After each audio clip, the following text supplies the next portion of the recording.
If you're struggling with missing someone after choosing to go no contact, then this video is for you. When I was reading through some of the comments on the previous no contact videos that I've done, I noticed numerous people were talking about how they were struggling with the daily pain of missing the person they had chosen to walk away from and the temptations to contact them. And I understand that very well. If you were really close to someone, it can haunt your mind every waking hour and even in your dreams.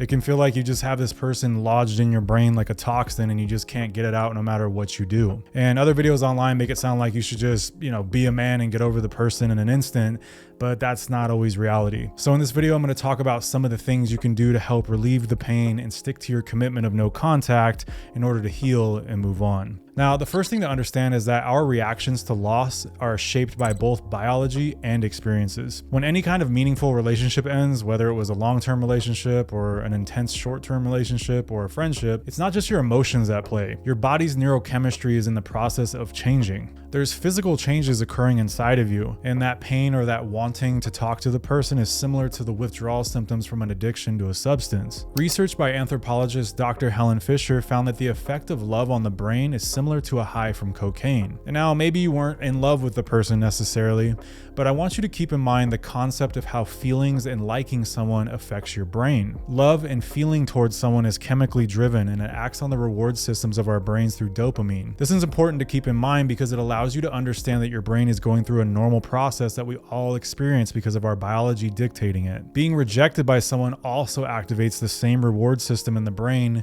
which makes you want the person more. In fact, there was a Roman poet who said, "The less my hope, the hotter my love." And as a side note, this is actually one of the reasons why no contact can ignite someone's feelings for you if they were sort of stagnant toward you before. But my ultimate point here is that our brains respond to developing connections and feelings with people in a similar way to a drug, which means there is also a withdrawal period you have to go through until it is out of your system. Also keep in mind that our brains are wired to pay more attention to negative thoughts and emotions than positive ones. There was a study done at Ohio State University that showed brain activity was higher during exposure to negative images and stories rather than positive ones, which showed that our brains have a bias toward reacting more to the negative. And this explains why the news is always talking about negative headlines, because it grabs our attention the most. So realize that your brain is going to play tricks on you during no contact and amplify things to be more negative and dramatic than they are. But remember that time is also a factor here. Your body needs time to adjust on a chemical level in order to detox the person out of your system, so to speak. And you may go through a roller coaster of emotions and urges like someone who's coming off drugs. But just like with a substance addiction, the important thing is to not give yourself more of that substance, or in this case, to stay away from the person and any triggers. And many things can trigger emotions suddenly, such as a photo, a place you're at, a song, an activity,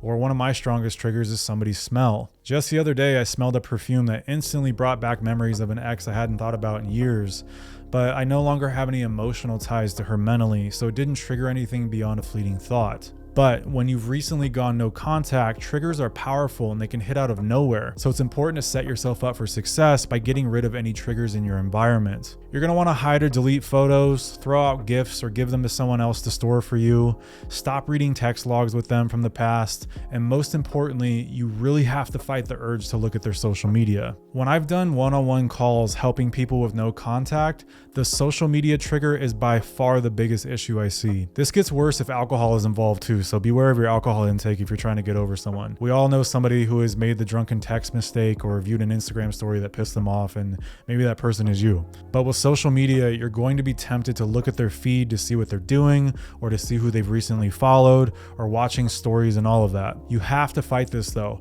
You have to realize that all you're doing is prolonging your own pain and ingraining thought patterns to continuously think about this person. The key is to break any habits that trigger emotions and to establish a new way of living that excludes the person from your daily routine, so stay off their social media. Block them if you have to, throw the phone into the neighbor's pool, do whatever it takes for your own mental health, but just realize you will never get over them if you keep exposing yourself to them in person or online. Now, another important tool is mindfulness and replacement. The idea of mindfulness and replacement is to make yourself aware of your emotional thoughts about the person you've gone no contact with and replace them with logic and facts about the situation. In other words, this is the time to remind yourself why you went no contact in the first place and why it's best for you to continue, and actively telling yourself that you'll be better for this over time as your mind and body adjusts. It's important to be proactive about this and to pay attention to how often you think about them in order to counteract those thoughts. Every time a thought of them starts to invade your mind and negatively impact your mood,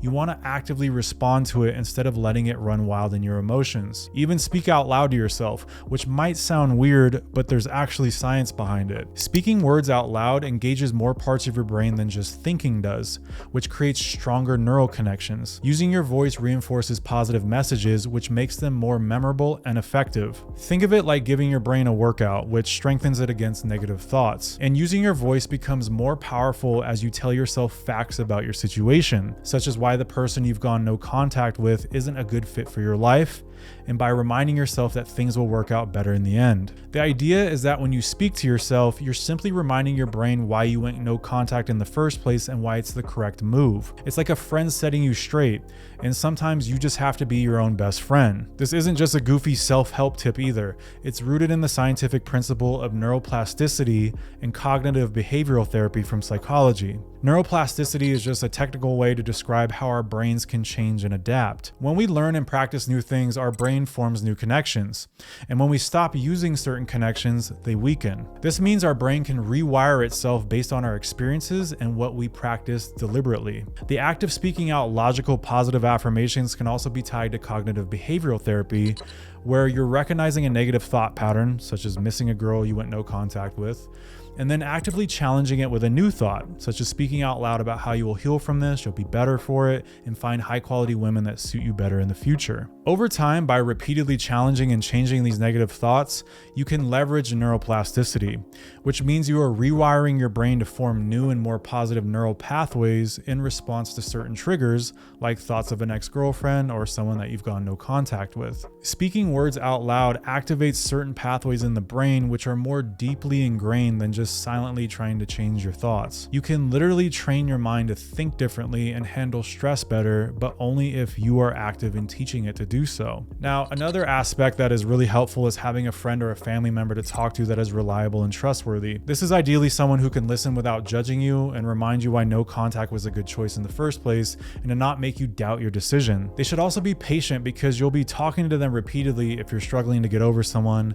and they have to be understanding of that in the process. You could also write down your thoughts in a journal, which can be helpful to see your thoughts in front of you and respond to them like you would if you were giving a friend advice. Start thinking of writing as an exercise that helps you gain and maintain clarity of mind. It is a way to work through your thoughts and emotions and understand yourself better. Having a friend or friends to talk to and writing are really important.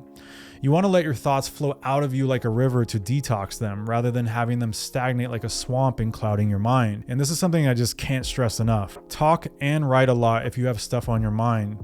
It'll help you get over the person more solidly in the long run, rather than letting those thoughts fester into emotions that surface later down the road. Now, during no contact, it's also important to stay busy, socialize, and meet new people. It might be hard, especially if you're more of an introvert or you feel really down, but going out and even dating can remind you that there's a whole world out there beyond this one person that you're missing. Just going on dates to hang out and talk to a new girl has been helpful in the past as a way to show my brain that there's other women out there. Everyone is different, of course, but I really found this to be helpful for my mind. Also, try new hobbies or visit new places. If there's a hobby you've been wanting to do it.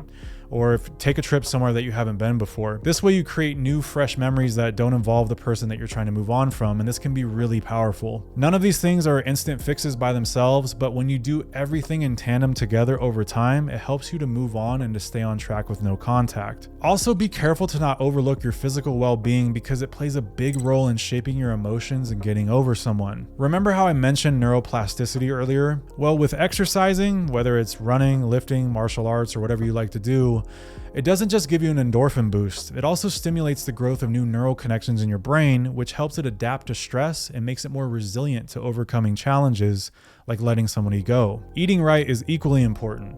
When you eat junk, it can cause inflammation in the body and affect your mood negatively. I noticed this in a big way personally. When my diet sucks, my mood and emotional state is noticeably worse, and there's science behind this. Around 90% of serotonin, which is a chemical crucial for mood regulation, is actually produced in your gut. So when your gut is healthy thanks to a good diet, your mind feels happier. This gut-brain connection is due to the vagus nerve, which directly links your digestive system to your brain. Sleep shouldn't be overlooked either. When you're sleep deprived, the emotional center of your brain, which is called the amygdala, becomes overactive and amplifies negative feelings. So remember that getting good sleep helps regulate those mood balancing chemicals in your body like serotonin, which allows your brain to process and manage emotions better, which then makes navigating the pain of missing someone and healing from it a lot more manageable. Overall, you need to be proactive every single day with your mind and body in order to heal and stay committed to your choice of no contact. If you just go no contact and you're lazy about it, you can't expect anything but just to spin your wheels in place. Doing all of these things together and taking it seriously is what will make no contact successful for you. So listen, if you found this video helpful, or if you have any tips of your own that can help somebody else out, because a lot of people tend to struggle with this, drop a comment down below. And if you want to see more content on no contact, which is a mouthful to say, then watch this video next, and I will see you in the next one.